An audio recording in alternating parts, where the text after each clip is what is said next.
Bapak Ibu Saudara, kita terus melanjutkan studi kita kristalisasi. Masih 2 Petrus, ini sudah tema yang kedua, menyambung tema yang pertama kemarin mengenai epiginosko. Ginosko itu atau epi atau gnosis itu pengetahuan artinya. Yang muncul 20 kali dalam Perjanjian Baru. Tapi ada istilahnya di sini epi, ya epi itu artinya di atas, ya, atau dalam dimensi yang lebih tinggi. Jadi yang dimaksud epiginosko itu suatu pengetahuan yang di alam yang lebih tinggi, pengetahuan akan Elohim, itu kira-kira begitu ya, atau lebih tepat barangkali pengenalan jadi istilahnya, ya, pengenalan akan Elohim. Jadi ini bukan sekedar pengetahuan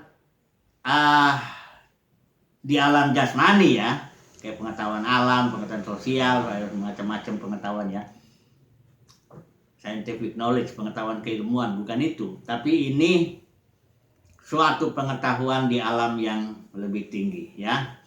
Dan saat ini kita akan bahas bahwa pengetahuan yang di alam lebih tinggi ini atau epiginosko ini harus bertumbuh. Nah ini dia ya. Kemarin kita sudah bahas bahwa untuk mengenal Tuhan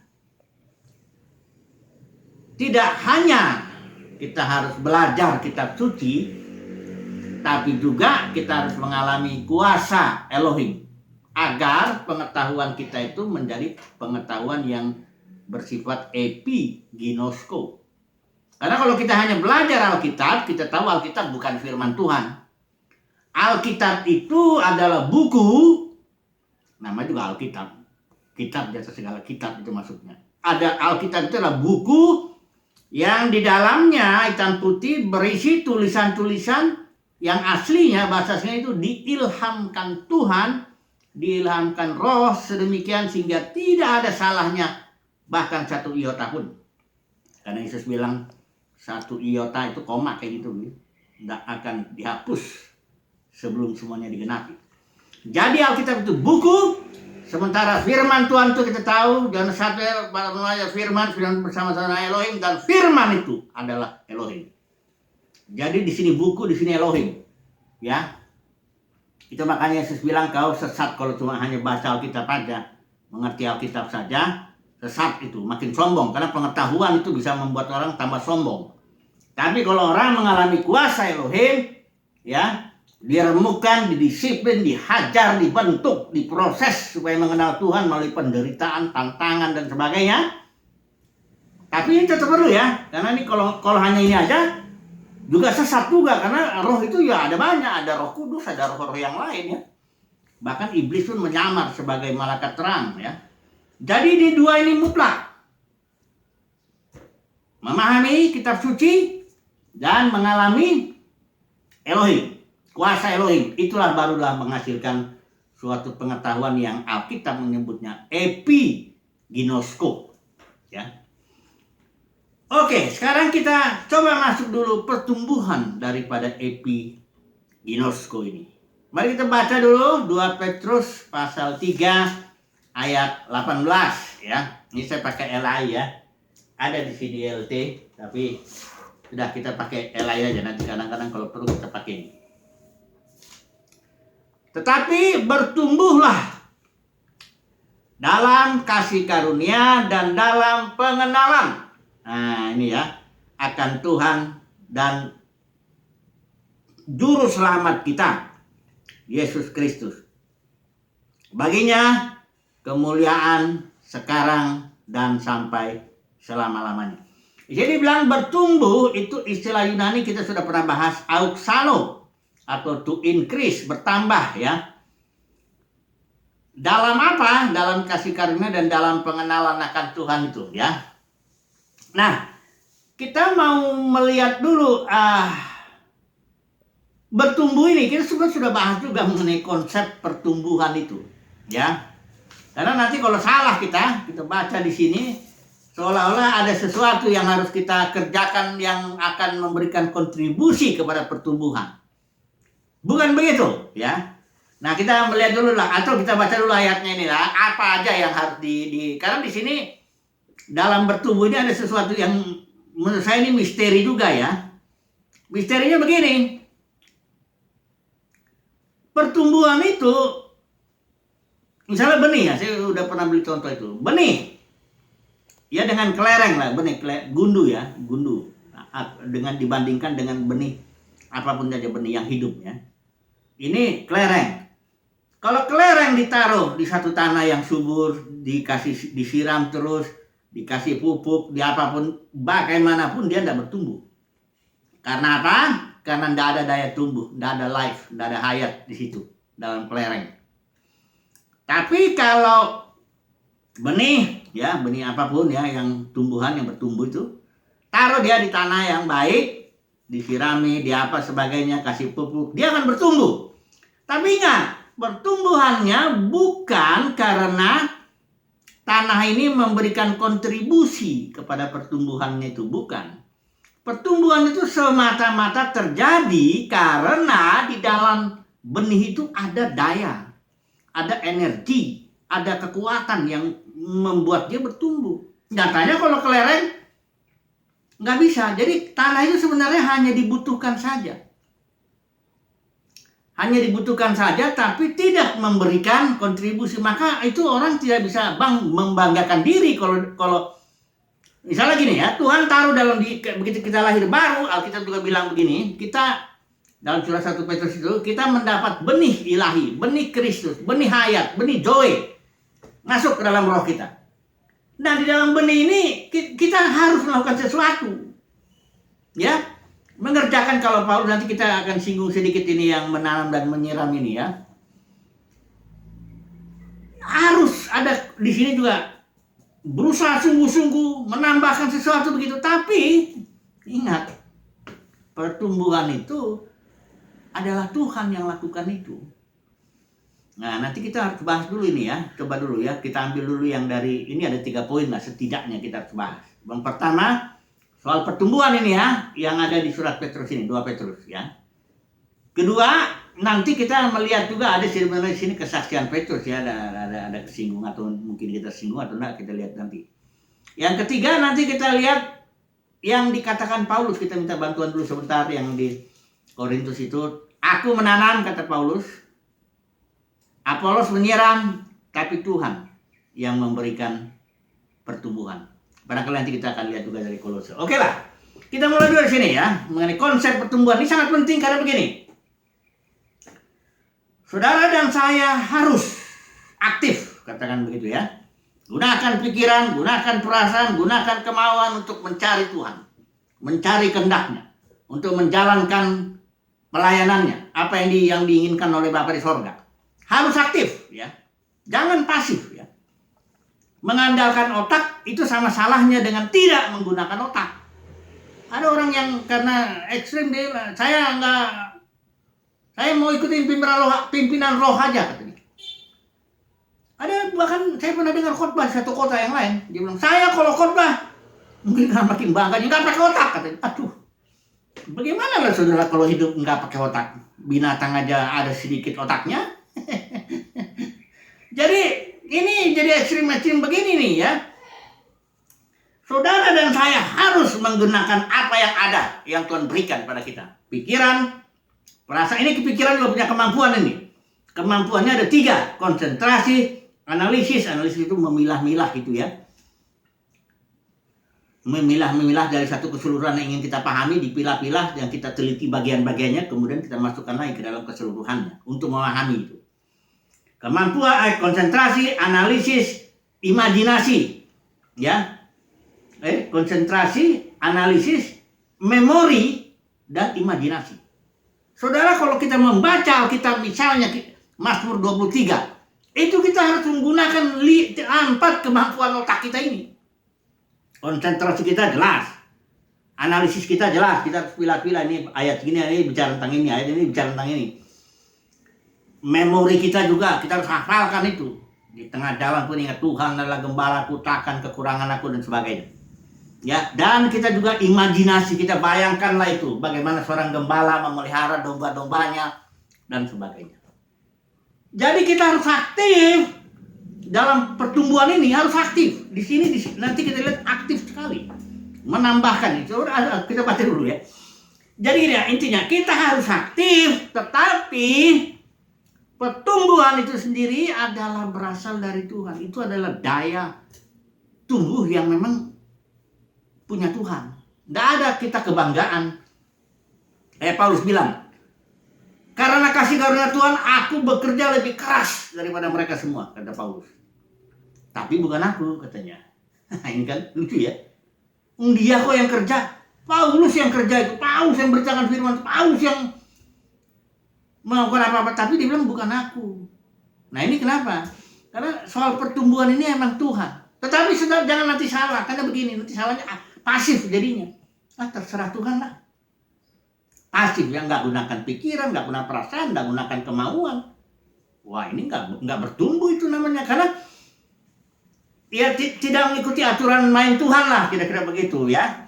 Perhatikan dulu, saya baca dulu bagian pertama ini ya, yang dari surat 2 Petrus ini. Mulai dari sini ya.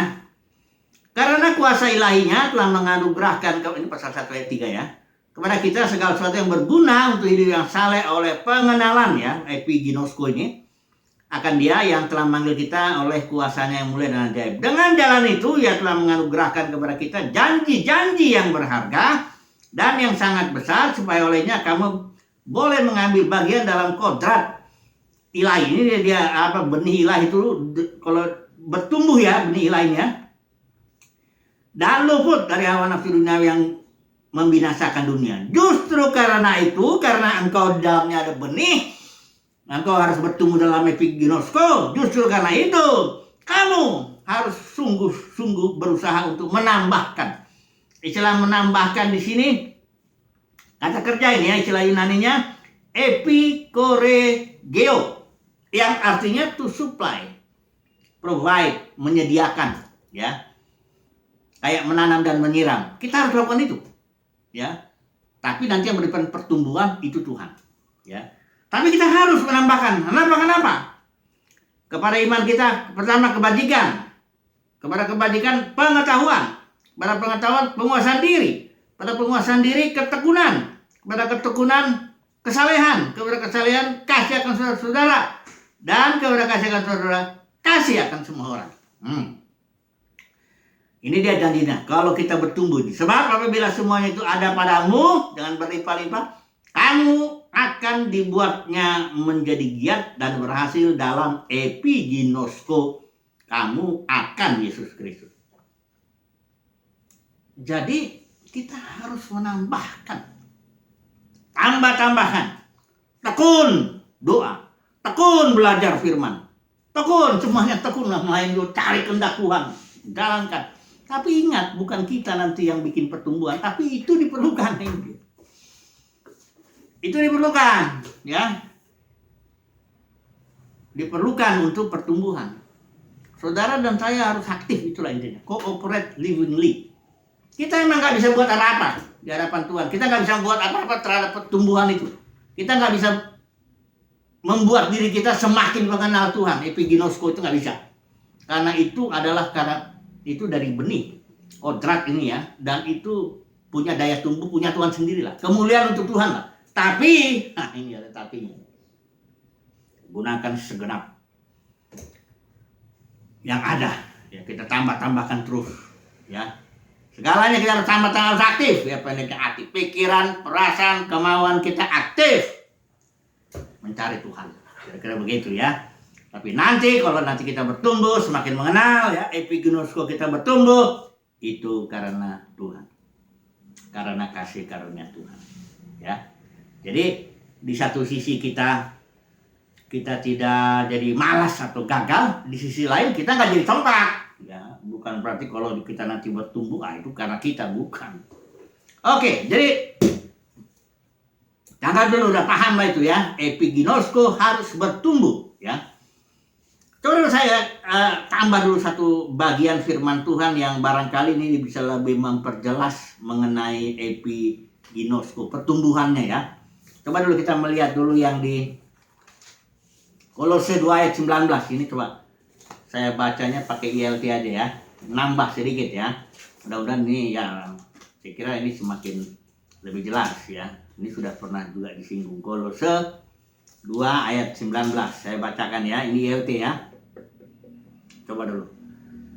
Dan yang tidak berpegang teguh pada kepala, yang daripadanya seluruh tubuh melalui sendi-sendi dan urat-urat, karena ditunjang dan diikat bersama, tumbuh. Nah ini bagus itu teman. Tumbuh dengan pertumbuhan. Sebenarnya masih ada, harusnya begini. Tumbuh dengan pertumbuhan Elohim, harusnya begitu ya. Coba loh, istilah Yunani-nya begini. Auxano ho, itu definite artikel ya. Auxesis itu juga pertumbuhan. Auxano itu ini dari auxano. Hoteos. Jadi artinya begini terjemahannya. Ini ungkapan ini. Bertumbuh dalam pertumbuhan Elohim. Hendaklah kita itu bertumbuh dalam pertumbuhan Elohim, atau pertumbuhan benih, atau pertumbuhan hayat, atau pertumbuhan joy. Karena joy itu adalah Tuhan sendiri. I am the joy, kata Yesus kan. Jadi kita bertumbuh di dalam daya kuasa pertumbuhan Elohim. Pertumbuhan ini, ingat, ini perbuatan Tuhan, mutlak Tuhan. Kita hanya menanam dan menyiram. Dia sendiri bertumbuh, ya. Ini mudah-mudahan kalau 2 ayat 19 lebih memperjelas apa yang sedang kita bicarakan ini, ya. Jadi ada banyak orang kita kan ada ayat firman Tuhan tuh, janganlah mengandalkan apa ya, yang di Amsal itu. Terkutuklah orang yang mengandalkan diri sendiri, yang mengandalkan pikirannya sendiri, ya. Tidak bersandar pada Tuhan. Jangan salah. Bukan berarti jangan menggunakan pikiranmu. Wah, itu salah. Ya, udah saya bilang tadi. Menggunakan pikiran terlepas dari pimpinan Tuhan maupun tidak menggunakan pikiran, itu sama salahnya. Sama, kita dikasih tangan tuh. Ini tangan ini untuk apa? Untuk bekerja. Jadi tidak menggunakan tangan kita dengan aktif maupun menggunakan tangan dengan salah, nontok-nontok orang, mencuri, nah itu sama salahnya. Jadi saudaraku, aktif lah ya. Aktif bertumbuh itu harus aktif. Rajin. Nah ini nih, orang-orang, saya singgung dulu sedikit mengenai kerajinan nih, karena pertumbuhan itu dekat dengan kerajinan. Kayak petani itu bagi saya simbol kerajinan dan ketekunan lah ya. Tekun, dia berangkat pagi hari, memacul dia, apa semuanya, ya. Makanya Alkitab banyak bicara soal pertanian petani ya. Rajin lah dulu, coba lah ingat dulu orang-orang yang dipanggil Yesus itu, murid-muridnya pertama yang dipanggil Yesus itu semuanya orang-orang rajin. Mereka bukan yang nganggur-nganggur di pasar, bingung-bingung apa yang dikerjakan, enggak. Yang dipanggil itu Matius, pemungut cukai. Oh itu sibuk itu. Hitung-hitung uang begini terus, ya. Petrus, nelayan semuanya itu. Yohanes sama semuanya, nelayan. Itu juga orang yang rajin nelayan itu. Bangun pagi-pagi, mungkin di tengah malam dia berangkat, pulangnya udah subuh. Malam itu ngerjain lagi macam-macam. Kalau nelayan malas-malas, apa yang dapat nanti? Ya, apa Gelot, apa Simon, orang Gelot itu pejuang itu. Apa untuk melawan apa ya, penjajahan Roma. Itu seorang yang rajin. Nggak ada yang sedang nongkrong, nggak ada Tuhan itu, ya kamu lagi ngapain? Nongkrong Tuhan. Udah sini daripada nongkrong. Nggak ada. Semua orang-orang yang rajin ya. Apalagi setelah dipenuhi Roh Kudus, wah lebih rajin lagi. Wah, rasul-rasul itu semua rajin betul ya, bekerja terus ya. Ya bukan berarti nggak ada waktu istirahatnya, nggak ada juga. Tapi seorang yang rajin lah ya, aktif. Gunakan pikiran, perasaan, kemauan, rajin. Badan juga itu semua digunakan semuanya lah. Ya. Baru terjadi pertumbuhan. Tapi kalau nanti bertumbuh, epiginoskonya, itu adalah perbuatan Tuhan. Nah ini dia. Coba dulu saya ambil dulu. Yang dari apa? Aku menanam. Ini di Korintus nih ya. Ini saya nggak tahu di 1 Korintusnya berapa ini ya. Coba dulu ya kita. Coba sebelum ayatnya sudah tahu ya. Aku, ini dia, 1 Korintus 3, ya, ayat 6. Aku menanam, Apolos menyiram, tetapi Allah yang memberi pertumbuhan. Ayat 7. Karena itu yang penting bukan berarti yang tidak berguna ya. Yang penting itu artinya yang vital, yang sangat menentukan, itu Tuhan yang memberi pertumbuhan. Karena itu yang penting bukanlah yang menanam atau yang menyiram, melainkan Allah yang memberi pertumbuhan. Nah, tapi ayat 8-nya perhatikan ini. Baik yang menanam maupun yang menyiram adalah sama, dan masing-masing akan menerima upahnya. Nah, ini dia. Memang dia tidak penting, menanam menyiram tidak penting bagi suatu pertumbuhan, karena pertumbuhan itu adalah karena daya tumbuh yang adalah milik Tuhan, semata-mata untuk kemuliaan Tuhan lah. Tapi di sini dibilang dan masing-masing akan menerima upahnya sesuai dengan pekerjaannya sendiri. Pekerjaan menanam ada upahnya, pekerjaan menyiram ada upahnya, pekerjaan seorang rasul, seorang nabi, penginjil, gembala, pengajar ada upahnya, pengerjaan orang kudus, mengerjakan bisnis dengan pimpinan Tuhan ada upahnya. Ya, di sini kesimpulan, karena kami adalah kawan sekerja Allah dan kamu adalah ladang Allah. Jadi sekali lagi Paulus bicara soal upah ini mungkin bisa sedikit menjelaskan ya soal pertumbuhan epiginosko. Saudara dan saya ada janji upah. Kalau melakukan sesuatu dengan aktif, ya, dan dengan pemahaman tentu ya, epiginosko itu bertumbuh dalam pengetahuan akan Tuhan itu adalah anugerah. Itu adalah kasih karunia Tuhan. Jangan salah.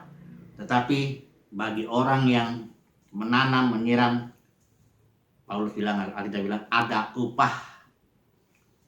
Upahnya kapan? Ya nantilah ketika Tuhan datang menyatakan diri di situ. Mudah-mudahan ini cukup jelas ya. Ini ada sedikit kesaksian Petrus besok aja lah ini ya, tentang kedatangan Tuhan ini. Atau mau kita singgung atau besok aja ya. Besok aja mengenai kesaksian Petrus ya. Jadi kesimpulannya apa? Kesimpulannya mengenai pertumbuhan epiginosko ini, saudara dan saya harus aktif menggunakan pikiran, perasaan, dan kemauan. Aktif menggunakan segenap daya tenaga yang ada. Ya. Nambahkan kepada iman, pengetahuan, dan selain semuanya tambahkan. Menanam, menyiram, sesuai panggilannya. Apa? Kalau panggilannya bekerja di dalam perkantoran, dunia bisnis, kerjakan itu dengan semangat. Ya. Nanti baru dia bertumbuhlah epiginosko kita. Pengenalan kita akan Tuhan bertumbuh, tapi ingat, itu bukan kita yang bikin pertumbuhannya, tapi semata-mata Tuhan.